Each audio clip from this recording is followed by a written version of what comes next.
We've got famous crypto evangelist and personal freedom activist John McAfee found dead in his cell at the age of 75 yesterday. The famous guy and the wild animal that said that he would eat his own dick if Bitcoin did not cross $500,000 and then $1 million. We're going to get into that because there's a lot of controversy around what may be actually going on behind that. We've also got Brazil to launch its very first Bitcoin ETF. We've got the Democratic candidate for the mayor of NYC saying New York's going to become a central hub for Bitcoin, and a ton more in today's episode, so stay tuned.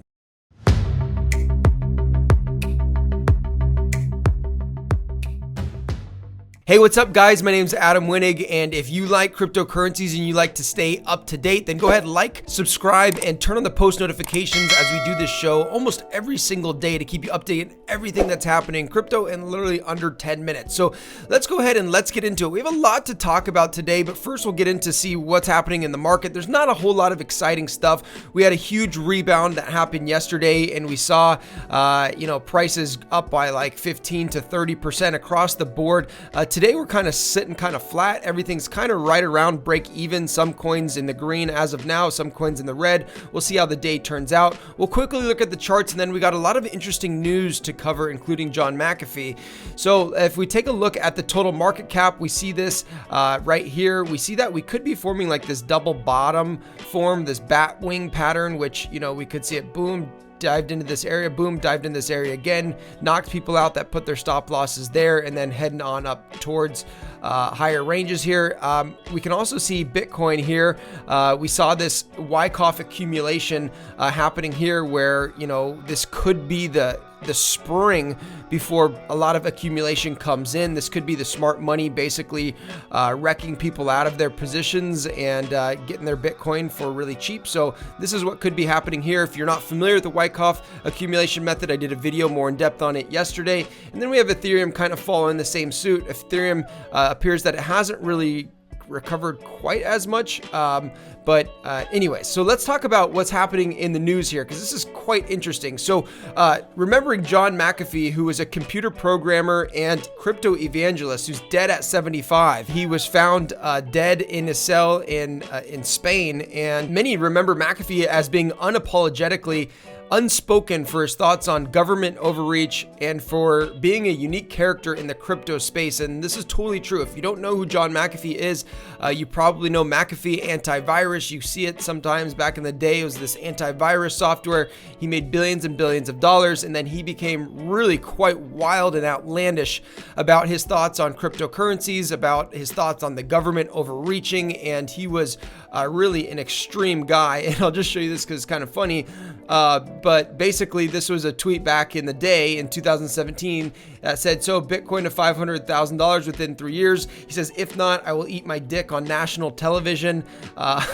When I predicted Bitcoin at $500,000 by the end of 2020, it used a model that predicted 5,000 at the end of 2017. Bitcoin has accelerated much faster than my model assumptions. I now predict Bitcoin at $1 million by the end of 2020, or I'll still eat my dick if I'm wrong. So he's quite wild and outlandish, but there's some interesting conspiracy theories behind it. I'll get into it just a little bit because he was an interesting guy in the crypto space, and he was a major activist for people's personal freedom, for a reduction in government as well as cryptocurrency. So my friend on Instagram basically had some insight. They're saying that it was a suicide attempt. I personally think that, I don't really know if it was a suicide attempt. I think he was killed, but if you take a look at what he was actually tweeting recently, then you'll kind of, get an idea. He said, I've collected files on the corruption of governments for the first time.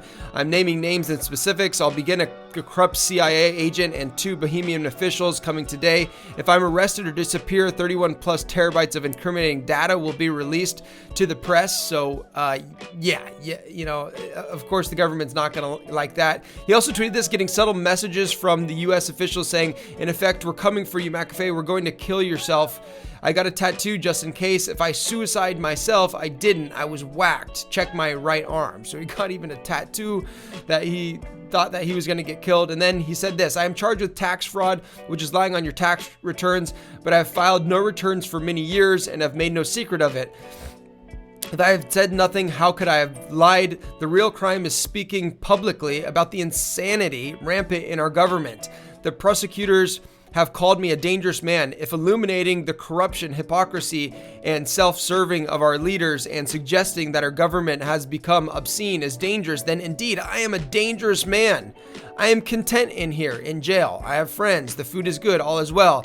Know that if I hang myself a la Epstein, it will be no fault of mine. So, it's interesting. And then he posted this giant Q, or somebody posted this giant Q on his Instagram feed, and then his account was completely deleted. So I don't know. I tend to be a little bit of a conspiracy theorist, but there's quite a lot of evidence that would push to maybe he wasn't actually didn't commit suicide, but maybe he was actually killed because of some of the stuff that he wanted to release about the government and whatnot. So anyways, if you're watching the show, you're into cryptocurrencies, you're likely, for the minimization of government and the increase of personal freedom. So, maybe you believe the same thing that I do. But anyways, with that being said, a couple other really important things happening in the news today. NYC mayoral frontrunner Eric Adams says the city will become a center for Bitcoins. We're going to become the center of life science, the center of cybersecurity, and the center of Bitcoin, said Adams. And he's already kind of the front runner of the Democratic selection here for in New York, and he's already got a ton of voters interested, primarily Black and Latino voters in the city. A couple other things that I wanted to show you. This was an interesting tweet that I saw. It said, when Bitcoin loses purchasing power, it's temporary. When the dollar loses purchasing power, it's permanent. It's so true. If you just look at this here, you can see the dollar and you can see the purchasing power. I mean, it's lost like an incredible amount of its value. Some say like 94% of its value.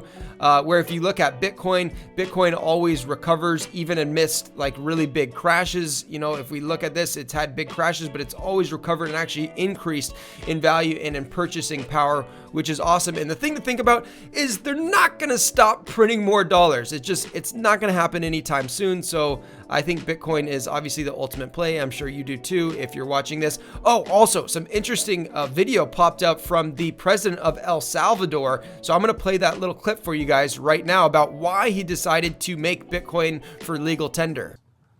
This is just exercising our sovereign right to adopt legal tenders. Mm-hmm. Like we adopted the US dollar in the year 2001. What's the difference? The only difference probably is the reasons why we are doing this. In 2001, it was probably done for the benefit of the banks, and this decision is done for the benefit of the people. But that shouldn't be a case of too much concern.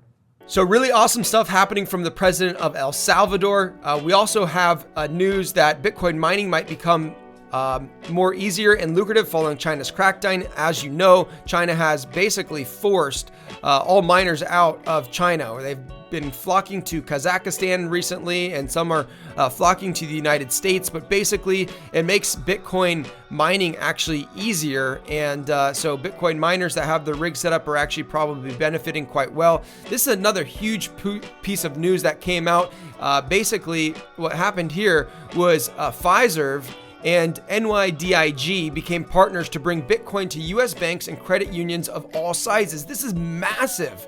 This is massive. These are Fortune 500 companies that have partnered in order to allow financial institutions to buy and sell and hold Bitcoin through their bank accounts, as well as the option for any individual retail banking customers to hold Bitcoin, which is this is really huge. They said that there's been a massive demand, obviously, and people wanting to hold Bitcoin, and now that'll be available. And another piece of news coming out, we see ETFs popping up all the time, but Brazilian Stock Exchange lists first Bitcoin ETF in Latin America. This is massive. This is going to allow any regular investor to invest into Bitcoin in a kind of like a regulated environment to be able to purchase Bitcoin. So this is going to lead to a lot of people purchasing Bitcoin inside Brazil, even though I don't know why you would do it through a bank, which would hold custody of your coins. I mean, I'd rather just hold it on to myself, but basically this is really big news. We've already seen Canada and some other countries launching ETFs. As soon as this happens in America, it's just going to allow a flood of people that are going to be able to purchase Bitcoin securely through whatever brokerage that they trade their stocks on. So this is going to be really, really massive for that. Oh yeah, also we just created this free report called The #1 Secret to Finding Viral Altcoins Before the Rest of the Internet Does. You can download it for free at blueedgecrypto.com/viral. We basically break down to you how to find viral altcoins before everybody else does. If you're hearing about viral altcoins on Facebook and Twitter, then you're too late to the party. So we're going to explain and break down and show you examples of exactly how to find viral altcoins before the rest of the internet does. And we have people that are just freaking out, excited and pumped about this, people that are already making money using this methodology. So go ahead and download that at blueedgecrypto.com/viral. And if this video was helpful, go ahead, like, subscribe, turn on post notifications, and stay tuned for more future videos.